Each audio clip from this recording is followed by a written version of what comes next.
So, good morning, friends.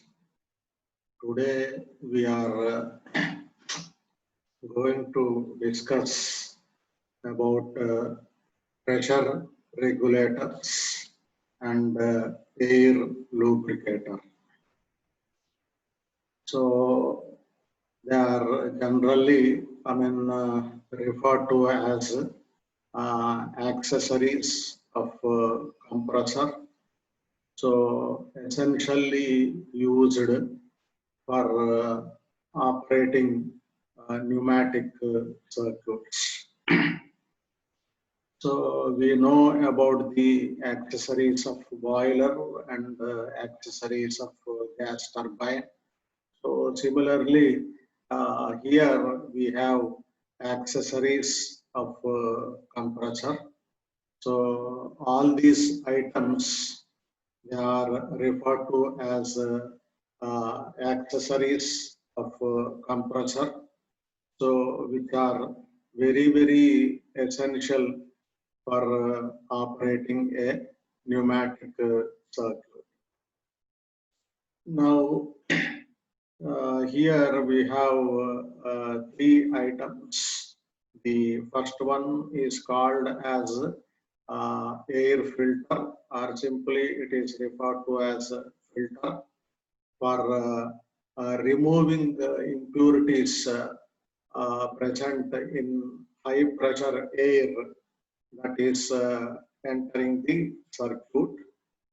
And the second item that is called as pressure regulator. So very essential for regulating the pressure of the fluid that is entering the circuit. And finally, the last item, it is called as air lubricator. So as the name itself implies, so this is used for sending lubricating oil along with high pressure air for lubricating the piston that is moving inside the air cylinder.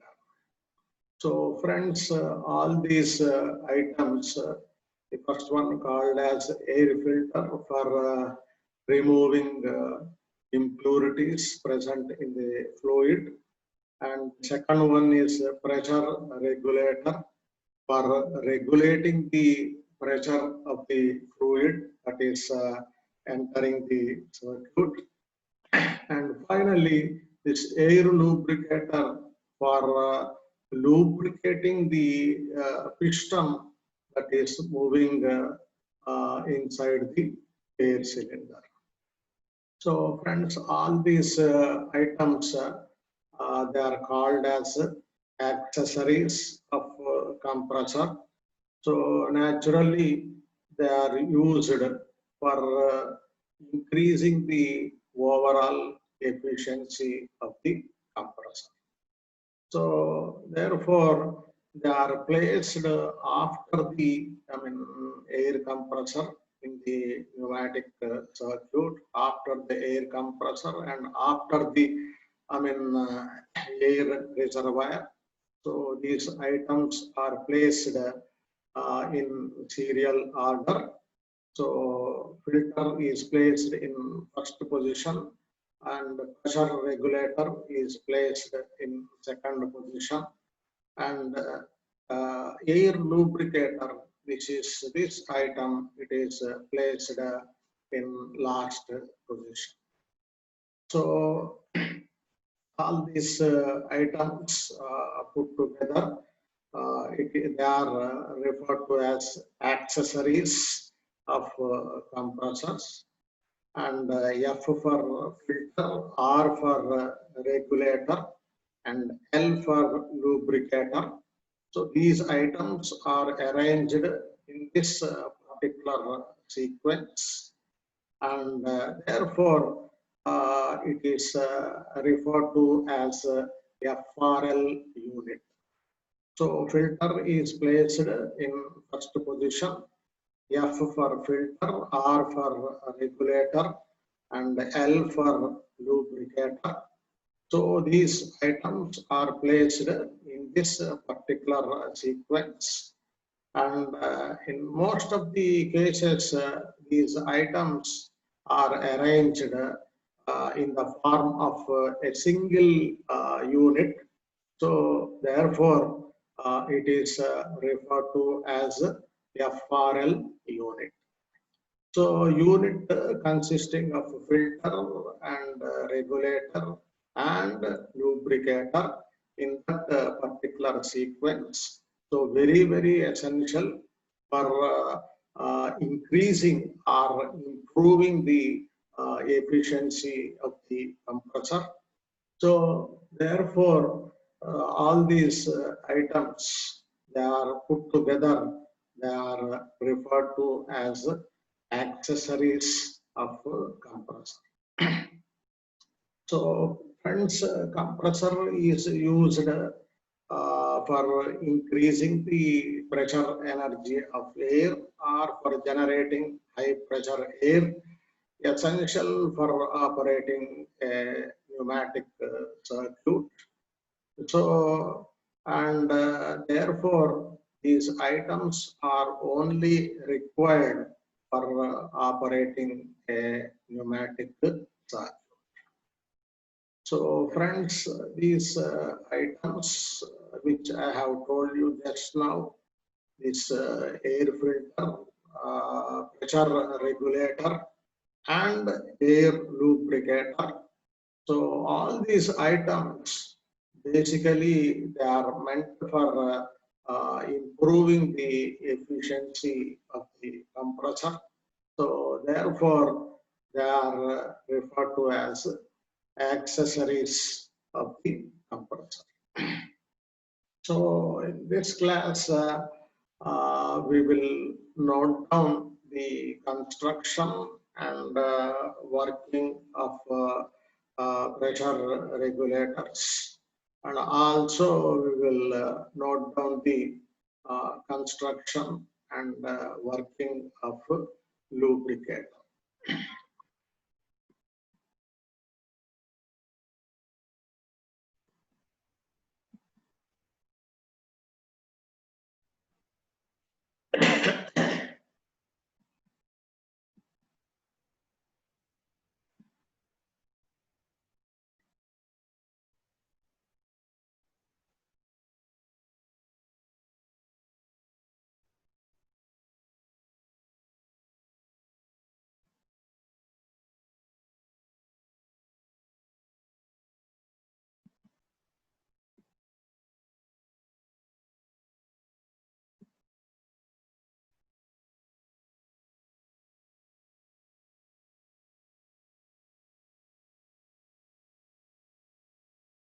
So friends,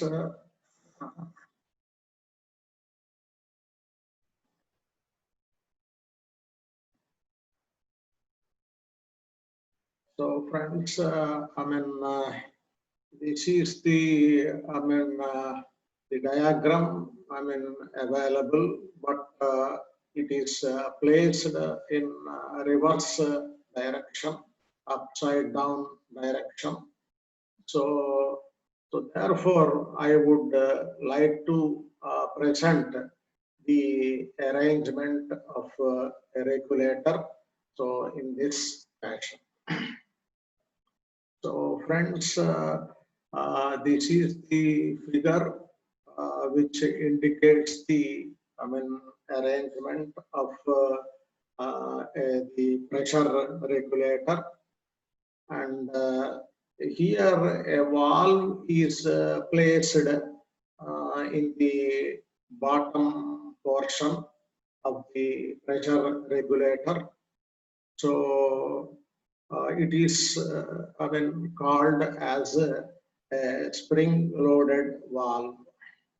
So that means a spring is placed below the surface of the valve. So one end of the spring is attached to the valve, and the other end of the spring it is fitted to the inner portion or bottom portion of the pressure regulator. So friends, this is one element that is arranged inside the pressure regulator, and it is referred to as a spring loaded valve. And secondly, we can see the another element that is placed in the top portion of the regulator. So that is called as a diaphragm. And here also a spring is used for activating this diaphragm. So therefore, this is also referred to as a spring-loaded diaphragm. So, friends, a spring-loaded valve is placed at the bottom of the pressure regulator, and spring-loaded diaphragm is placed in the top portion of the regulator. And finally, a screw is placed on the top of the regulator.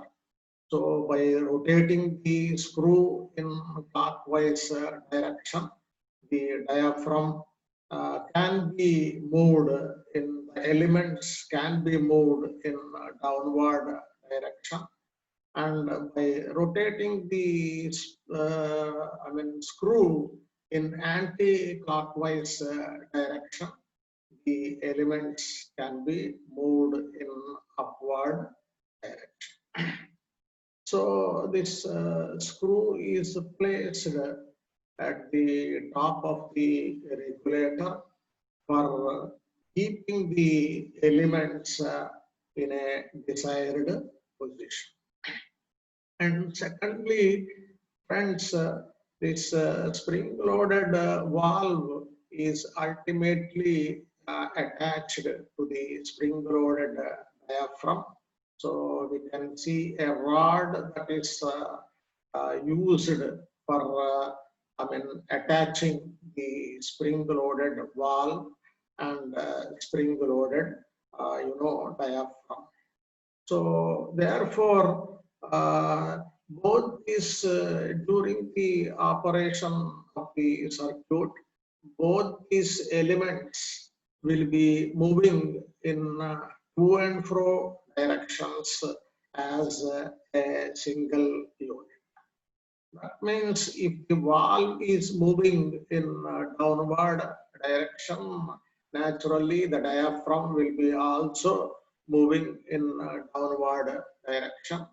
And similarly, if the valve is moving in upward direction, then the diaphragm will be also moving in upward direction.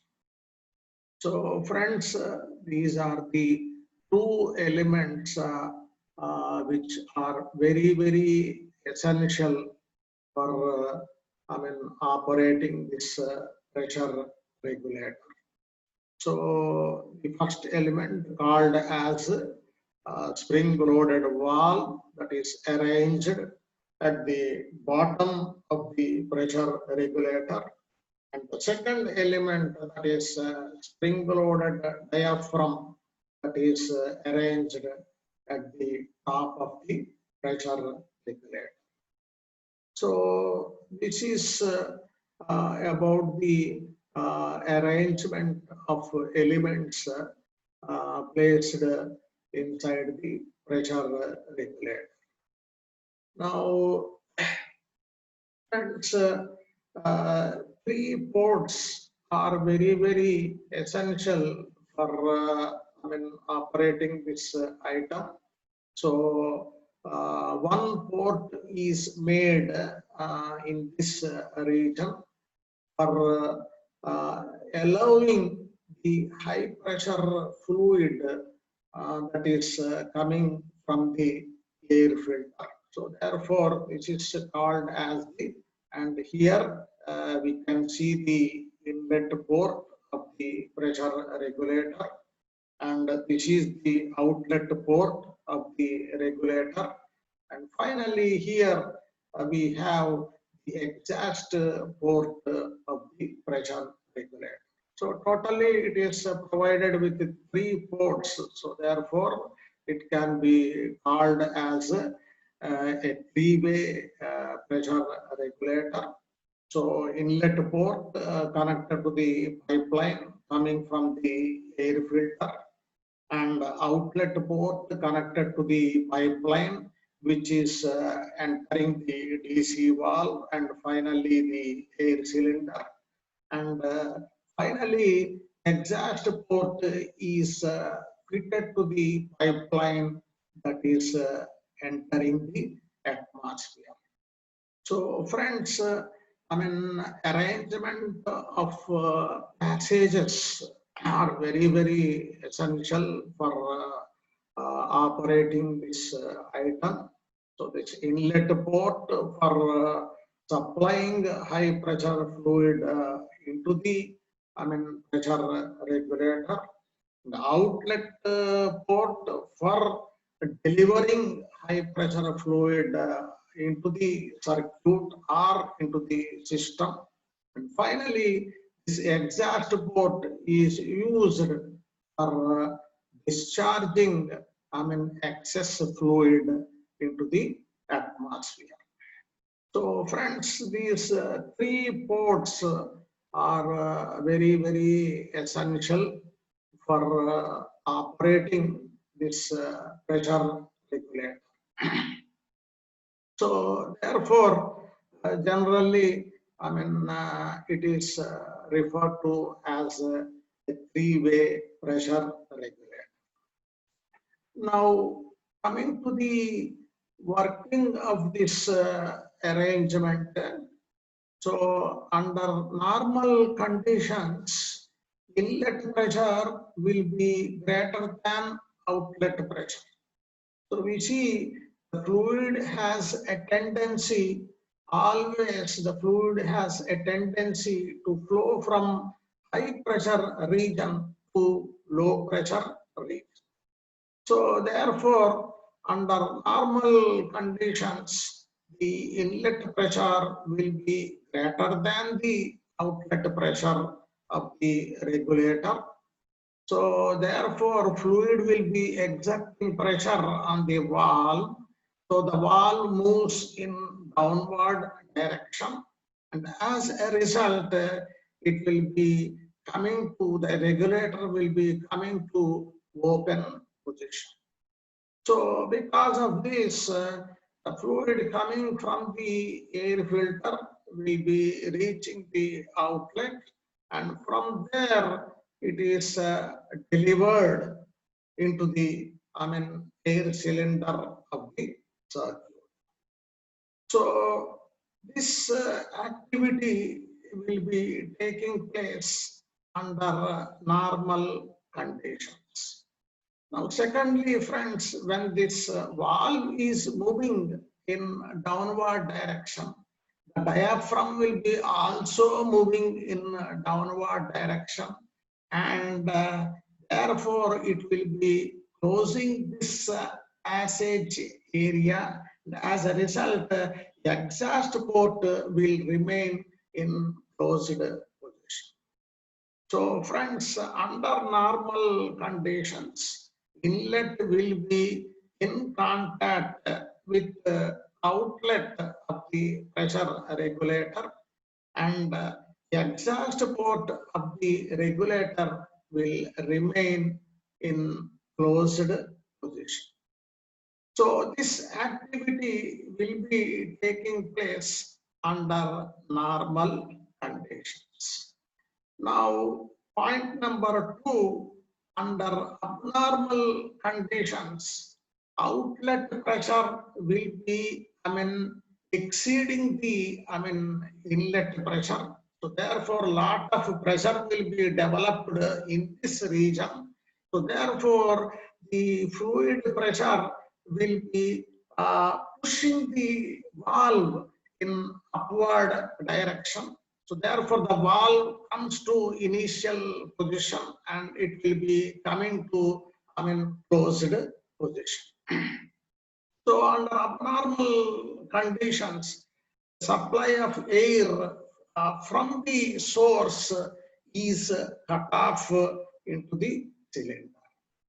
And secondly, friends, when the valve is moving in upward direction, the diaphragm will be also moving in upward direction, and it will be opening the passage area. This area will be getting opened, and as a result, the exhaust port will be coming to open position. So therefore, excess, fluid that is present in the system is actually discharged into the atmosphere. So, friends, under abnormal conditions, inlet will be in contact with the exhaust port, and outlet of the regulator will remain in closed position. So, friends, this is about the working of this pressure regulator. So, under normal conditions, inlet will be in contact with outlet and exhaust will remain in closed position. And secondly, under abnormal conditions, inlet will be coming in contact with the exhaust, and the outlet of the regulator will be coming to closed position. So this way, friends, using these elements, the entire operation will be taking place automatically. So under normal conditions, the valve will be coming to open position and the diaphragm will be coming to closed position. And under abnormal conditions, valve will be coming to closed position and the diaphragm will be coming to open position. So friends, therefore during under normal conditions, inlet will be in contact with the outlet and the exhaust will remain in closed position. And under abnormal conditions, inlet will be in contact with the exhaust and outlet will remain in closed position.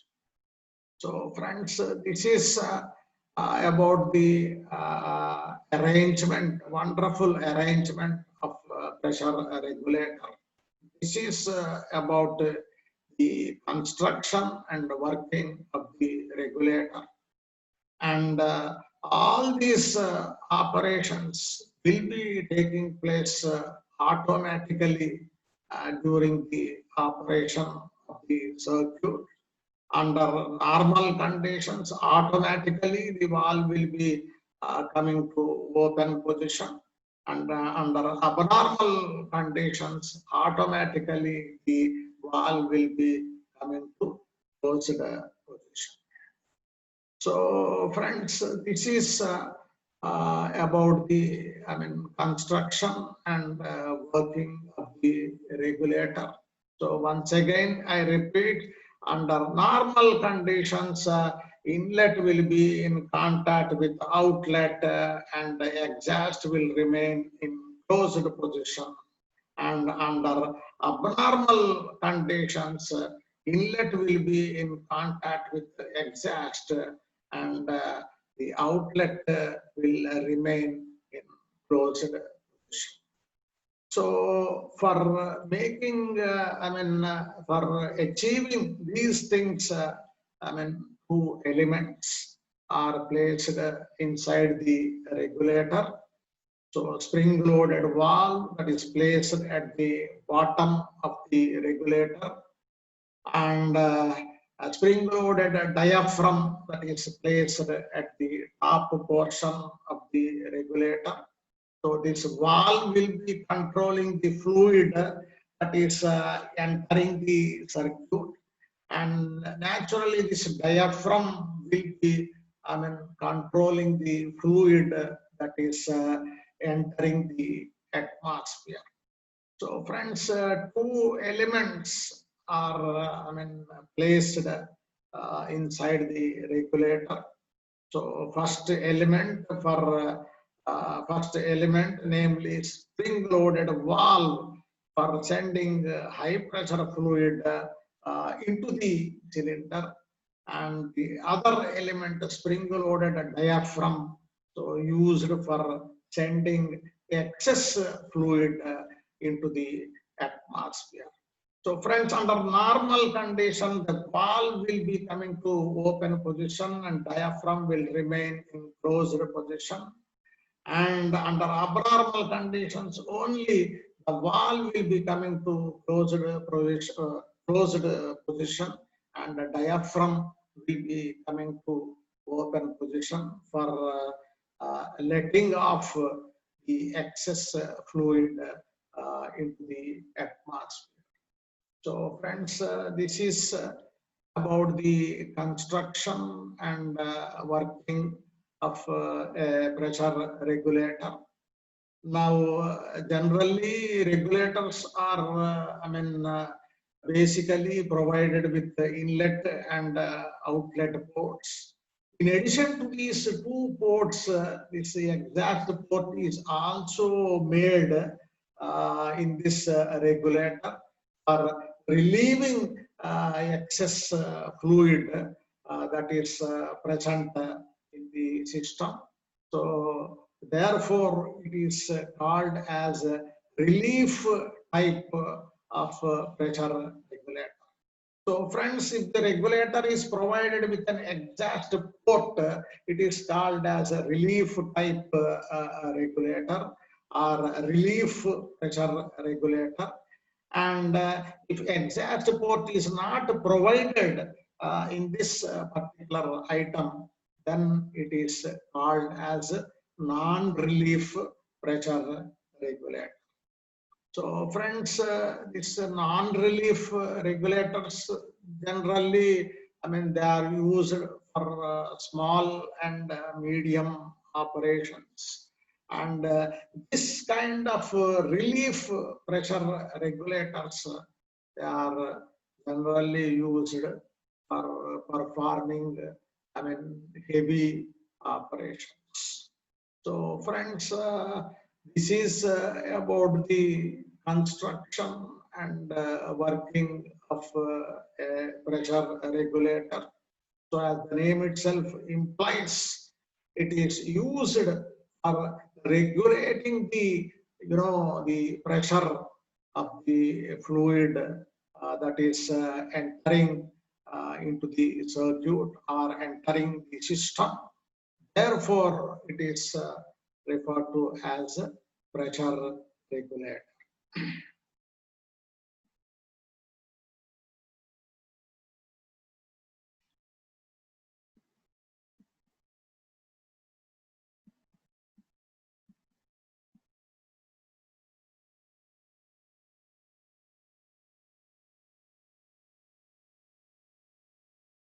So friends, here we can see the arrangement of a lubricator. So these lubricators are very essential for operating a pneumatic circuit. So if compressed air is directly sent into the cylinder, so a lot of friction will be developed in between the piston and the cylinder. So therefore, along with high pressure air, we have to send lubricating oil in required proportions for providing lubrication to the piston that is moving inside the cylinder. So friends, in the case of a hydraulic circuit, oil is used for for operating the piston of the cylinder. So this oil will be, on one hand, the oil will be acting as a working fluid, and on the other hand, it will be also acting as a lubricating oil. So therefore, lubricator is not at all required in the case of hydraulic circuit. So lubricator is not required for operating a hydraulic circuit, but this item is very, very essential for operating a pneumatic circuit. So friends, this is the arrangement of a lubricator. So only required for operating pneumatic circuits. So we can see the arrangement of a lubricator. So a container is placed in the bottom portion. So that is used for storing certain quantity of oil in required quantities. Or in other words, this is used for accommodating an oil reservoir that is used for storing lubricating oil in sufficient quantities. And friends, here we can see a pipeline. So this is called as a field pipeline.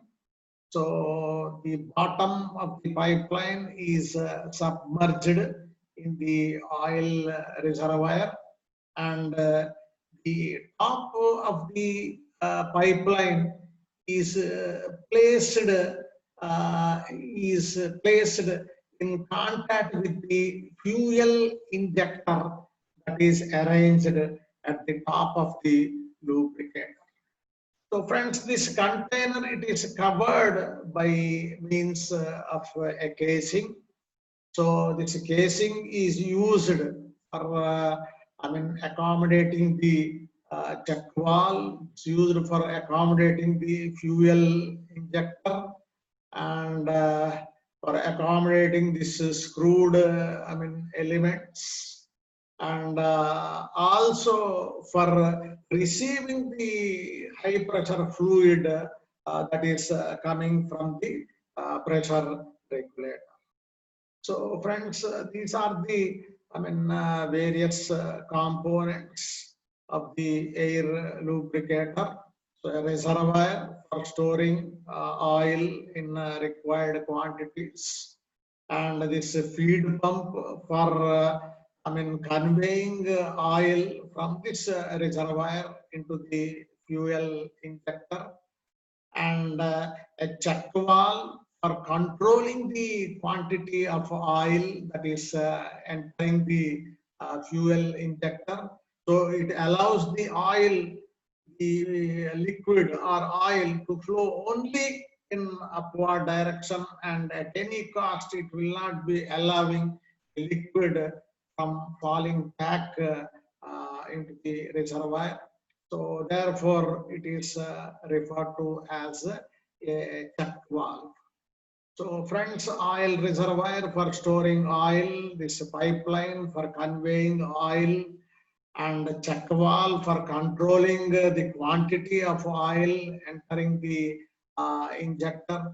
And finally, this injector is used for spraying oil in required quantities.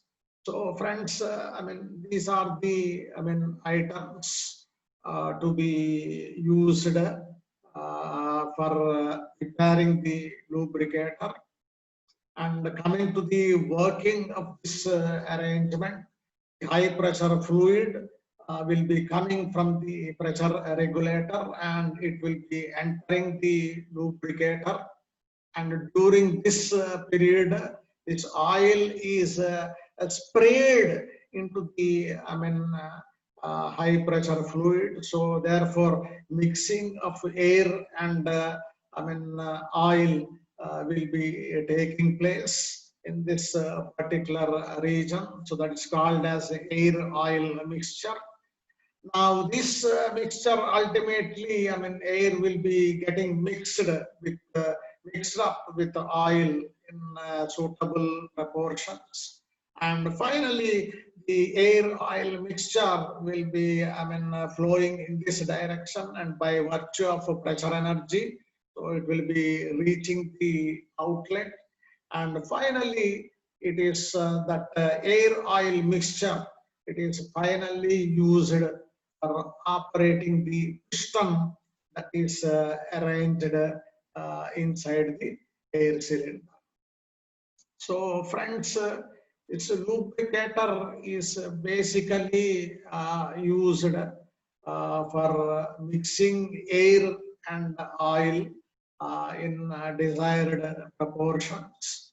If dry air is delivered into the cylinder, so a lot of friction will be developed inside the cylinder. So therefore, it has to be mixed up with a certain quantity of oil in the desired proportions. So for that purpose, we are using lubricator. So this item will be, on one hand, it will be receiving high pressure air that is coming out of the pressure regulator, and on the other hand it will be, I mean, taking the oil that is coming out of the, I mean, injector.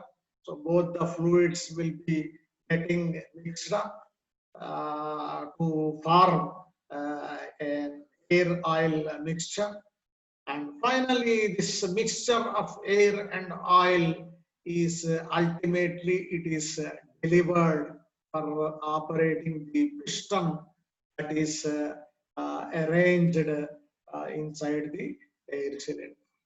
So friends, supply of dry air will not be sufficient for operating the air cylinder. So we have to make arrangements for sending lubricating oil in addition to this high pressure air that is working fluid. So we have to make arrangements for sending, I mean, oil also for providing lubrication for the air cylinder. So therefore, this item is used for mixing air and oil in required proportions. And also ultimately it's used for sending air oil mixture for operating the piston that is arranged inside the cylinder, inside the air cylinder. So friends, this is about the construction and working of air lubricator. And secondly, the high pressure air that is entering the lubricator. So it will be flowing in this direction and it will be exerting pressure on the upper surface of oil that is present in the reservoir. So pressure of oil increases, and by virtue of pressure energy, this oil begins to flow in upward direction, and it will be reaching the fuel injector, and ultimately it will be reaching the fresh quantity of I mean, high pressure air that is coming from the pressure regulator. So friends, the entire, I mean, operation will be, I mean, taking place I mean, automatically. So this is a wonderful arrangement consisting of oil reservoir filled with oil in desired proportions, duct valve for controlling the quantity of oil, feed pipeline for sending oil from the reservoir into the fuel injector, and fuel injector for spraying oil into the compressed air in desired proportions. So a wonderful, I mean, arrangement is made in this lubricator. So a container, I mean, a glass container for housing, I mean, oil and oil reservoir. So container placed in the bottom portion, and it's covered by means of a casing. So this is used, ultimately the casing, the container is used for housing all these items, and the casing use is ultimately useful for, I mean, housing, I mean, all these items. So friends, all these items very, very essential for mixing air and oil in required proportions, and also for sending a air oil mixture for operating the piston that is arranged inside the air cylinder. So friends, this is about the working of air lubricator. So lubrication is essential only in the case of pneumatic circuit, only for operating pneumatic circuit. So therefore lubricators are used only for operating pneumatic circuits, and lubrication is not required in the case of hydraulic circuit. So the oil that is used as a working substance, that itself will be acting as a lubricating oil. So therefore, this item is not at all required for operating a hydraulic circuit, but this is very, very essential for performing the operation of a pneumatic circuit. So friends, in this section, we have covered the, I mean, topics pertaining to accessories of air compressor. So the first one is air filter, second one is pressure regulator, and the last one, that is air lubricator. So air filter for filtering impurities present in the high pressure air that's coming out of the compressor. So it will be sending clean, I mean, air into the air cylinder. And secondly, pressure regulator for regulating the pressure of the fluid that is entering the circuit. And ultimately, this item for sending lubricating oil for operating the piston that is arranged inside the air cylinder. So friends, filter is placed in first position, regulator to be placed in second position, and lubricator to be placed in third position. So F for filter, R for regulator, L for lubricator. So it is called as, I mean, and all these items generally made in the form of a single unit. So therefore, it is referred to as a FRL unit, namely filter, regulator, and lubricator. So they are used for increasing the, I mean, efficiency of the compressor, overall efficiency of the compressor. So therefore, they are called as accessories of the compressor.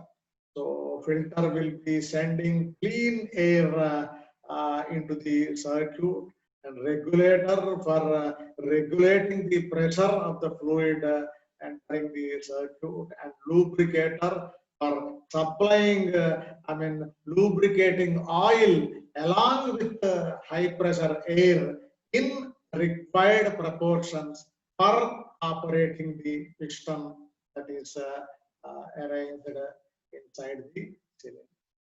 So friends, this is about the construction and working of pressure regulators and air lubricators. So friends, we can some information given pertaining to construction and working of the lubricator. So all these items which we have discussed in the previous slide, so mentioned in this particular slide, so used for explaining the construction of air lubricator.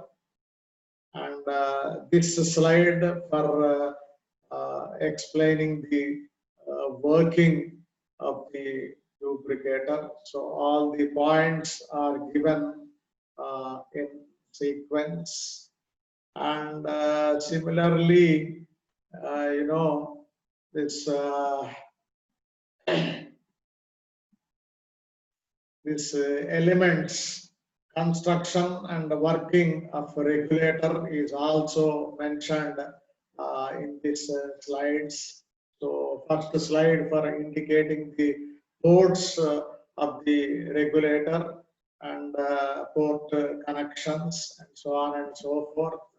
And this slide for indicating the valve elements of the pressure regulator, so which we have talked about in the first half of the session. And so this also about the movements, valve elements, and movements of these elements in up and down directions. And finally, we have talked about the working of the pressure regulator divided into two portions. The working of the regulator under normal conditions and working of the regulator under abnormal conditions. So friends, we have talked about construction in detail. We have talked about the construction and the working of pressure regulators and air lubricators. So all these information provided in these slides. And friends, finally, we have two types of regulators. Some regulators are provided with the exhaust port for performing heavy duty operations. And some regulators will not be provided with exhaust ports used for performing small operations. So the first one called as a relief type of pressure regulator, so which we have seen in this particular slide. And here we have the non-relief type of pressure regulator, so which is used for performing small operations. So here we have inlet and outlet, and all these elements are retained in this particular diagram, and this is provided with the inlet and outlet ports. But the exhaust is not provided in this particular item. Vents are provided for relieving excess quantity of fluid. So friends, these non-relief regulators, generally they are used for performing ordinary operations, and relief type of pressure regulators they are used for performing special operations. So friends, as the name itself implies, this is provided with a relief port, therefore it's called as relief pressure regulator. And this is not provided with a relief port. That's why it is called as a non-relief pressure regulator. So friends, with this we are coming to the end of the session. So I thank you all so much for joining the session. Thank you.